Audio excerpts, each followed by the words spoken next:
ஒரு குழந்தை பிறக்க எத்தனை மாசம்? 10 மாசம். ஆமா. யார் சுமக்கிறா? 10 மாசம் தாய் சுமக்கிறா. அப்புறம் 10 மாதத்துல பிறக்கிற பிள்ளைக்கு 12வது மாசம் பிறந்த நாள் கொண்டாடுறமே. 2 மாசம் அப்பன் சுமந்தாத்தே அது அங்க புள்ள பிறக்கும். இந்த கழுதை சுமக்காம விட்டுருச்சுன்னா புள்ள பிறக்காதீங்க. அப்பாவும் சரியா இருக்கணும், அம்மாவும் சரியா இருக்கணும். அம்மா 10 மாதம் சுமக்கிறதுக்கு அப்பா 2 மாதம் சுமக்கிறார். பிந்தைநாதம், பிந்துநாதம், பரநாதம், பராபரநாதம் என்ற ஐவகை நாதம் விந்து வடிவமாக ஆணுடைய கருவிலே ஒரு நாள் தாயோட கருவறைக்கு போகுது. புகுந்த 3வது நாள் தைலமா இருக்கு, 7வது நாள் மலர்ந்து இருக்கு, 30வது நாள் முழு பிண்டமாகும், 2வது மாதம் தலை உண்டாகுது, 3வது மாதம் வயிறு உண்டாகுது, 4வது மாதம் பாதம் உண்டாகுது, 5வது மாதம் முதுகெலும்பு உண்டாகுது, 6வது மாதம் ஜீவன் உண்டாகுது, 7வது மாதம் கண்மூக்கு செவி உண்டாகுது, 8வது மாதம் சகல உறுப்புகளும் பூர்த்தியாகுது, 9வது மாதம் பூர்வ ஜென்ம நினைவு உண்டாகுது, 10வது மாதம் குழந்தை தலைகீழாக திரும்பி பூமியை நோக்கி கதறி வருது. இங்கதான் தனஞ்சயன் என்ற வாய்வாள், தனஞ்சயங்கிற காத்துனால உந்தி தள்ளப்பட்டு குழந்தை வெளியில வருது.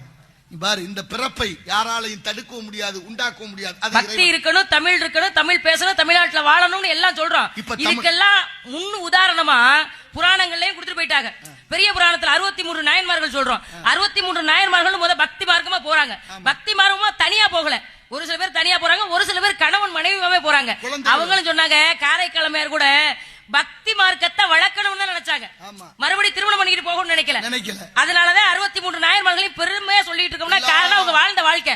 தனக்கு நீ எதை வச்சுக்கல, இறைவனே பிள்ளை கறி வேணும்னு சொன்ன உடனே கொடுத்தா பிள்ளை பிரசத்தை விட்டார் அர்த்தம். கடந்த ஞானியரும் கடப்பரோ மக்கள் மேல் காதல் அப்படின்னு ஒரு சொல்லுது. அப்படின்னா ஞானி என்ன சொன்னாரு? திருத்தொண்டரு தன் பிள்ளை மேல வச்சிருந்த பாசத்தை விட்டார்னு அர்த்தம். நீ சொல்ற மாதிரி எல்லா குழந்தையும் நல்ல குழந்தை இல்ல, தாயார் வளர்க்கிற பிள்ளை, தாயை போல பிள்ளை, நூலை போல சேலை, கருவில குழந்தையை சுமக்கிற தாய்மார்கள் 6வது மாதம் வந்த உடனே 7வது மாசம் வளகாப்பு கொண்டாடுற. ஏன் வளகாப்பு கொண்டாடுனா கருவில இருக்கிற பிள்ளைக்கு நினைவாற்றல் வருது. தாய் சந்தோஷமா இருந்தா பிள்ளையும் சந்தோஷமா இருப்பேன், தாய் தூங்குனா புள்ள தூங்கும், தாய் முழிச்சிருந்தா புள்ள முழிச்சிருக்கும், தாய் அழுதா வயிற்றுக்குள்ள புள்ள அழுகும். அது நிரூபிக்கப்பட்ட உண்மை. அதனால கருவில பிள்ளையை சுமக்கிற தாய்மார்கள் கோயில்களுக்கு போங்க, நல்ல கதைகளை கேளுங்க, நல்ல சங்கீதம் கேளுங்க, வீர வரலாற்றுக்களை படிங்க.